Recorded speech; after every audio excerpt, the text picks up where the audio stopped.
ലോകത്തിലെ ഏറ്റവും വലിയ എന്താ പറയുക ക്യാഷ് മെഷീനാക്കിയിട്ട് പരിണമിപ്പിച്ചതിൻ്റെ പോയിന്റാണ് ഈ കാണുന്ന ചെരിഞ്ഞ ഗോപുരം. നമ്മളിതിനെ എപ്പോഴും കമ്പയർ ചെയ്യേണ്ടത്, നേരത്തെ നാരായണേട്ടൻ കഥ പറയുന്ന കൂട്ടത്തിൽ നാരായണേട്ടൻ ഒരു സംഭവം പറഞ്ഞിരുന്നല്ലോ, തമിഴ്നാട്ടിലെ കല്ലണം. അത് ഉണ്ടാക്കുന്നത് ഏതാണ്ട് അതൊന്നും അധികം വൈകാതെ ഒരു 300 കൊല്ലത്തിന് ശേഷം, അത് ഈ കെട്ടിടം ഉണ്ടാക്കുന്നതിൻ്റെ 200 കൊല്ലം മുമ്പ് ഉണ്ടാക്കിയ ഒരു കെട്ടിടം തമിഴ്നാട്ടിലുണ്ട്. 200 കൊല്ലം മുമ്പ് ഉണ്ടാക്കിയത് തഞ്ചാവൂരിലെ ബൃഹദീശ്വര ക്ഷേത്രം. 1100ഓളം വർഷമാവാറായി ആ ബിൽഡിംഗ് ഉണ്ടാക്കിയിട്ട്. ഇന്നും നിന്ന നിലയ്ക്ക് യാതൊരു കുഴപ്പമില്ലാണ്ട് മുമ്പ് സ്റ്റഡി ആയിട്ട് അവിടെ നിൽക്കുന്നുണ്ട് ബൃഹദീശ്വര ക്ഷേത്രം. ഇതിനൊക്കെ ഉയരമുണ്ട്. അത് മാത്രമല്ല, ആ ബൃഹദീശ്വര ക്ഷേത്രത്തിന്റെ ഒത്ത മുകളിലുള്ള ഇതിന്റെ ഈ താഴികക്കുടം വിമാനം തമിഴ് അത് ഇങ്ങനെ 80 ടണ്ണാണ്. 81 ടണ്ണാണ് അതിന്റെ മുകളിൽ. ട്രെയിൻ ഇല്ല, ഹെലികോപ്റ്റർ ഇല്ല, ഒന്നും. അപ്പൊ അവരുടെ എഞ്ചിനീയറിംഗ് മികവിനെ കുറിച്ച് ആലോചിക്കണം. അപ്പൊ ഇതിന്റെ കഥ ഇത് ആക്ച്വലി ഇത് ഒരു ബെൽ ടവർ ആയിട്ട് നമ്മൾ ഇന്നലെയൊക്കെ കുറെ സ്ഥലത്ത് കണ്ടല്ലോ, പള്ളിയോടനുബന്ധിച്ച് കത്തീഡ്രലിനോടൊക്കെ അനുബന്ധിച്ചുള്ള അവരുടെ മണിമാളിക ബെൽ ടവർ ആയിട്ട് ഉണ്ടാക്കിയതാണ്. ആക്ച്വലി ഇതാണ് യഥാർത്ഥത്തിൽ ഇതിനേക്കാൾ പഴയ ബിൽഡിംഗ് ആണ് ഈ കാണുന്നത്, പിസ കത്തീഡ്രൽ. ഇത് പിസ കത്തീഡ്രൽ ഫസ്റ്റ് അതായിരുന്നു. അതിനെ റിനോവേറ്റ് ചെയ്തിട്ട് അവർ ഇവിടേക്ക് കൊണ്ടുവന്ന് കുറച്ചും കൂടി വലിയ വിപുലപ്പെടുത്തിയ പിസ കത്തീഡ്രൽ ഇവിടെ ഉണ്ടാക്കി. ഈ കത്തീഡ്രൽ ഉണ്ടാക്കിയിട്ട് കുറച്ചു കാലം കഴിഞ്ഞപ്പോൾ, അതായത് ഒരു 100 വർഷത്തോളം കഴിഞ്ഞപ്പോൾ അവർക്ക് തോന്നി ഒരു ബെൽ ടവർ ഉണ്ടാക്കണമെന്ന് തീരുമാനിച്ചു. അങ്ങനെ AD 1173 ഇതിൻ്റെ നിർമ്മാണം ആരംഭിച്ചു. പൊതുജനങ്ങളിൽ നിന്ന് ഫണ്ടൊക്കെ റേസ് ചെയ്ത് നമ്മുടെ നാട്ടിൽ ഇപ്പോൾ നടക്കുന്ന പോലെ നാട്ടുകാരെ കളക്ഷനൊക്കെ എടുത്ത് പ്രഭുക്കന്മാരിൽ നിന്ന് കാശൊക്കെ എടുത്തിട്ട് അവർ 5 നിലയുള്ള ഒരു കെട്ടിടം ഉണ്ടാക്കാൻ വേണ്ടി തീരുമാനിച്ചു. അങ്ങനെ പണി തുടങ്ങി 5ാമത്തെ വർഷത്തിൽ അവർ 1ാമത്തെ ഇത് 2 3ാമത്തെ നിലയെത്തി. അവിടെ 3ാമത്തെ നിലയെത്തി. 1ാമത്തെ നില എന്ന് ഇവർ പറഞ്ഞാൽ നമ്മുടെ 0 ആണ്. 0ക്ക് ഇവർ 1ആണ്. അത് 2 3ാമത്തെ നിലയിലെത്തി. ആ ഒരു പച്ച വര കാണുന്ന ഇത് കാണുന്നില്ലേ, അവിടെ ഒരു പണി കഴിഞ്ഞു. അവിടെ പണി കഴിഞ്ഞപ്പോഴേക്കും, അത് 5ാമത്തെ കൊല്ലം കൊണ്ട് അവിടെ എത്തി. അവിടെ എത്തിയപ്പോഴേക്കും എന്താ വെച്ചാൽ വെറും 3 മീറ്റർ ആഴത്തിലാണ് ഇതിനെ പൈലിംഗ് വർക്ക് ചെയ്തത്, ഫൗണ്ടേഷൻ വർക്ക് ചെയ്തത്. അപ്പോൾ പുള്ളി ലേശം സൈഡിലേക്ക് ചെരിയാൻ തുടങ്ങി. അങ്ങനെ അത് ഇപ്പുറത്തേക്ക് ചെരിഞ്ഞ് കുറച്ച് വരാൻ തുടങ്ങിയപ്പോൾ പണി അവിടെ വെച്ച് നിർത്തി തൽക്കാലം.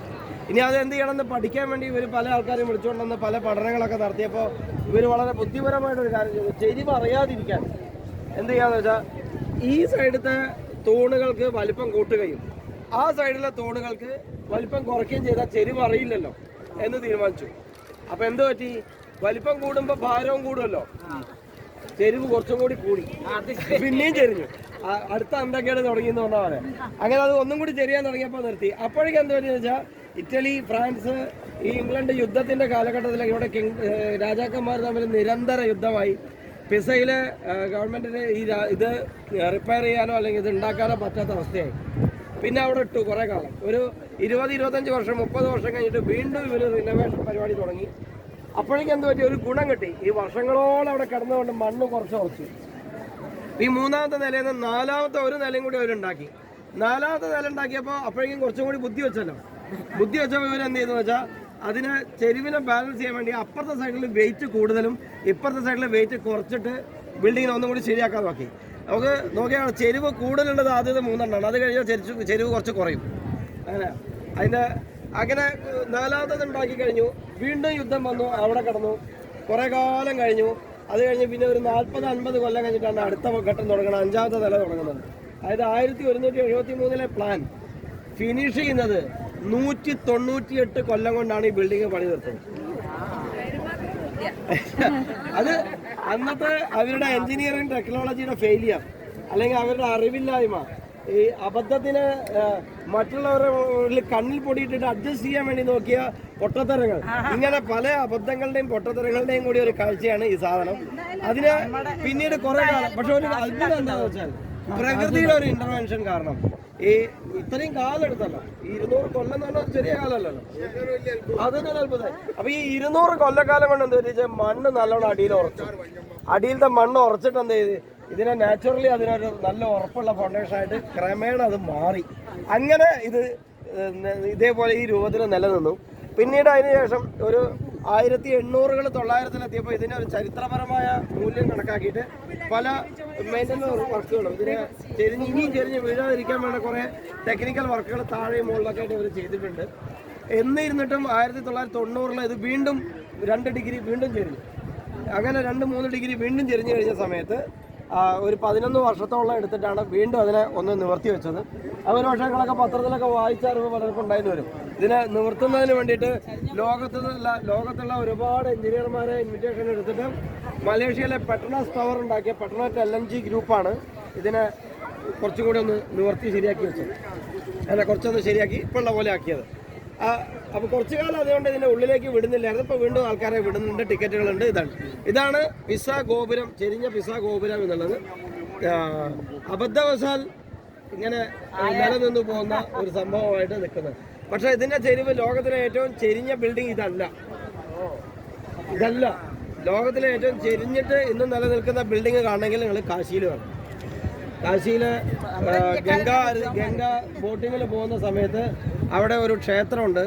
അമ്മയ്ക്ക് കൊടുത്ത വാക്ക് പാലിക്കാൻ വേണ്ടി മകൻ ക്ഷേത്രം ഉണ്ടാക്കി. നമ്മൾ കാണും, ഗംഗാ ബോട്ടിങ്ങിലൊക്കെ കാണും, ഈ കഥയും കേൾക്കാറുണ്ട്.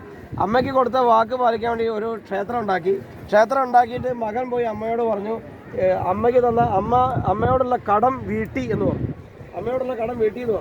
അപ്പോൾ അമ്മ ചോദിച്ചു, മകനും അമ്മയും തമ്മിലുള്ള കടം എങ്ങനെയെങ്കിലും വീട്ടാൻ പറ്റുമോ? അതുകൊണ്ട് അമ്മ മകനോട് ആ വിഷമത്തിലേ ചോദിച്ചു, എങ്ങനെയെങ്കിലും കടം വീട്ടാൻ പറ്റുമോ ഒരിക്കലെങ്കിലും എന്ന് ചോദിച്ചപ്പോൾ ആ ചോദ്യം ഒരു ശാപം പോലെ കുട്ടിക്ക് വന്നതും ആ ഉണ്ടാക്കിയ ക്ഷേത്രം അതേപോലെ ചെരിഞ്ഞു പോയെന്നാണ് അവിടുത്തെ കഥ. നമ്മളിപ്പോൾ ബോട്ടിങ്ങിൽ പോകുമ്പോൾ ഹരിശ്ചന്ദ്രഘട്ടിൻ്റെ